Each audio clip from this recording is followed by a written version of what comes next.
이렇게 머리가 안 돌아갑니까? 정신 차리기 바라겠습니다. 그럼 이렇게 평생 검사만 하다가 어떻게 대한민국을 끌고 가요? 못 끌고 가면 좀 겸손하세요, 겸손해. 대한민국은 북한의 GDP 규모가 50배입니다, 50배. 세계 군사력 6위의 나라예요.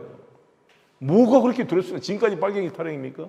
세계 6대 군사 강국과 세계 최강의 미국과 한미동맹에 미군 2만 8천 명이 주둔하고 있는 이 대한민국이 뭐가 무서워서 일본군까지 필요하단 말입니까? 윤석열 대통령님.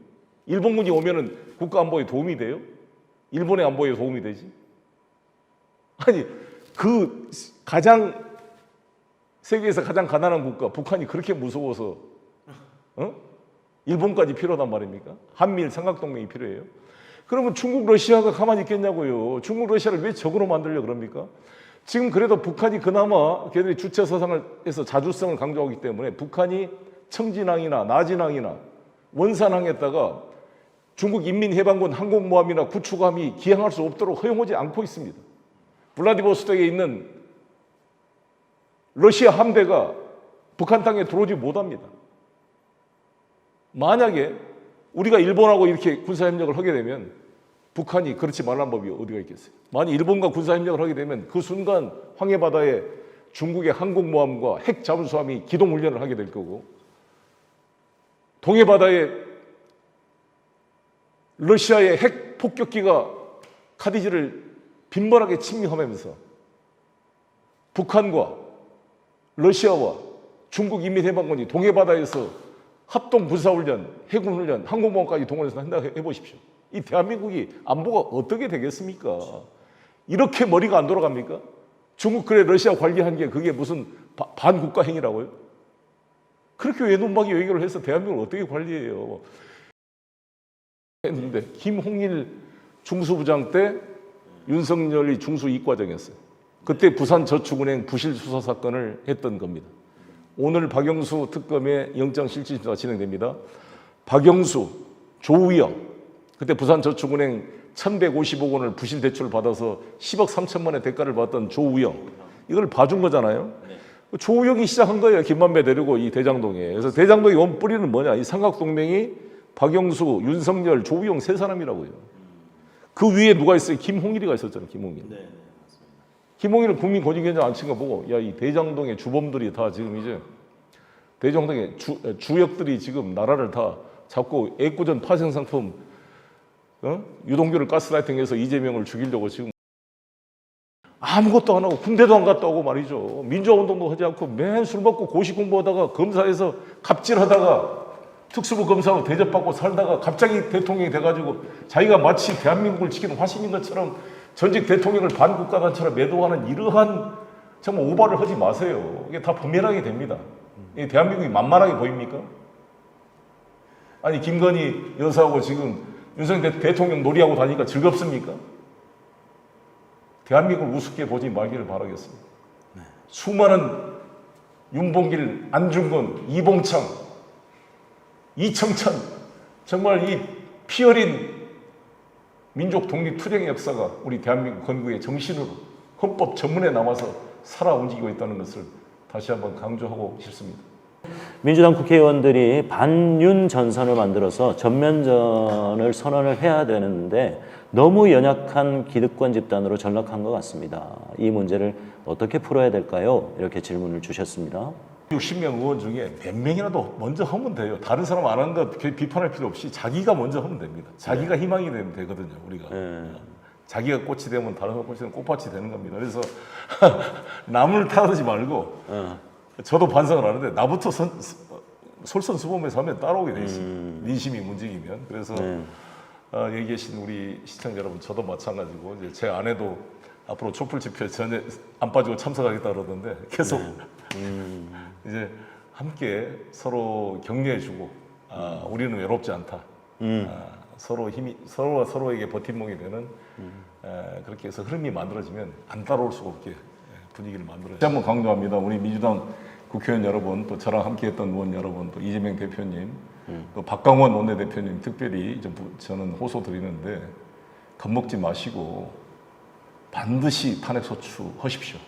그것이 민주당의 살 길이고 민주당이 다음 총선 때 과반을 달라고 말할 수 있는 최소한의 근거가 될 것입니다. 그렇습니다. 혁신위가 제안한 불체포 특권 포기 결의안이 통과될 가능성이 있다고 하는데 실제 동료 의원들과 검찰 수사를 받고 있는 그 당사자로서 입장은 어떠십니까? 저는 불체포 특권이 없다는 말씀을 먼저 전제합니다. 그러니까 뭐 제 개인의 문제는 아니고요. 네. 저는 불체포 특권은 헌법 제44조에 규정된 헌법적 권리로서 포기 가능한 권리가 아닙니다. 헌법적 책무라고 생각합니다. 민주당 의원들께서 불체포 특권이 특권이라고 공격하는 보수 언론의 프레임에 벌벌 떨지 말고 불체포 특권이 정말 필요하거나 느낄 수 있을 정도로 과감하게 투쟁을 주실 것을 부탁을 드립니다. 그리고 국회의원한테 불체포 특권이 있다면 대통령은 불소추 특권이 있어요. 재직 중에는 네. 현행범이 아니면. 근데 이 불소추 특권을 자기뿐만 아니라 자신의 부인과 장모, 가족 전체로 지금 확장을 지금 해서 지금 이 특권을 누리고 있잖아요. 이 대통령뿐만 아니라 그 가족들의 불소추 특권을 누리고 있는데 이에 대해 싸워야 된다고 보고요. 두 번째, 검사들은 사실상 불기소 특권을 가지고 있잖아요. 그렇죠. 그러니까 적어도 나는 이재명 대표께서 이번에 본인은 불체포 특권 포기하겠다 이것을 잘했다고 박수만 치는 그런 사람도 있겠지만 저처럼 눈물을 머금고 결단으로 이해하지만 제도로서 불체포 특권은 끝까지 이 싸움의 무기로 갖고 싸워야 되고 본인 개인의 불체포 특권 포기는 나는 인정한다. 하나의 투쟁의 방법으로. 이재명 대표가 불체포 특권을 내려놓는 것은 이게 투쟁의 선언이잖아요. 나를 그렇죠. 구속시켜라. 그러나 나도 특권 내려놓을 테니까 검사들의 그런 지금까지 탄핵 소추를 한 번도 안 당한 불기소 특권의 파열구를 내야 의미가 있잖아요. 아, 나만 무기 내려놓고 저쪽은 그대로 있는 그런 투항주의적 태도는 안 된다. 제가 이걸 강조하는 거죠. 그리고 혁신의 모습이 저는 가장 큰 게 검찰에 대한 헌법과 법률 위반 검사들의 탄핵 소추 실행이야말로 민주당 혁신의 출발점이다 이렇게 생각합니다. 네. 자, 그다음 질문 하나. 또 변희재 씨와도 네. 예, 지금 이렇게 뭐 손을 잡았다고 하기는 좀 그렇습니다만은 일정 부분 함께 또 하고 있습니다. 예. 변희재하고 가까이 하지 말아라. 예. 왜 그 대표님이 거의 가까이 가느냐 이렇게 걱정하신 분도 있고 그래요. 근데 저는 이제 어떤 생각을 가졌냐면 네. 어쨌든 변희재라는 사람이 나는 그 전에 뭔 사람인지 잘 몰랐어요. 근데 지금 윤석열 한동훈에 대해서 이렇게 가열차게 싸우는 분이 있구나. 네. 그리고 지금 구속이 돼서 징역 2년을 살고 예. 지금 보석으로 아니, 나왔죠. 보석 나왔는데도 겁내지 않고 싸우는 거에 대해서는 상당히 좀 우리보다 더 열심히 싸우고 그렇습니다. 대한 미안한 심정이 있어서 저 사람이 왜 그런가 한번 나도 읽어봐야 되겠다. 책을 읽어본 거예요. 제가. 몇 번을 읽으셨다고? 3번을 읽었어요. 세 번을 세 읽으셨다고. 권을 사가지고. 아. 제가 원래 책 읽기 좋아하잖아요. 예. 아예 그냥 형광펜으로 이렇게 밑줄 그으면서 읽었다니까요. 거의 외울 정도로. 그러니까 일리가 있더라 이 말이지. 합리적 의심이 생기더라. 민주당 복당 시기는 언제입니까? 일단 저는 만약에 검찰이 당해 기소를 하겠지만 무혐의 처분이 된다면 뭐 당연히 복당 신청을 할 거고요. 네. 만약에 나를 무혐의 처분하지 않고 기소하겠죠. 뭐 구속영장 청구할 텐데 저는 구속영장 청구하면 기각될 거라고 생각합니다만 뭐 구속이 되든 뭐 기소가 되면 1심 판결에서 무죄를 받아내 가지고 복당을 할 생각입니다.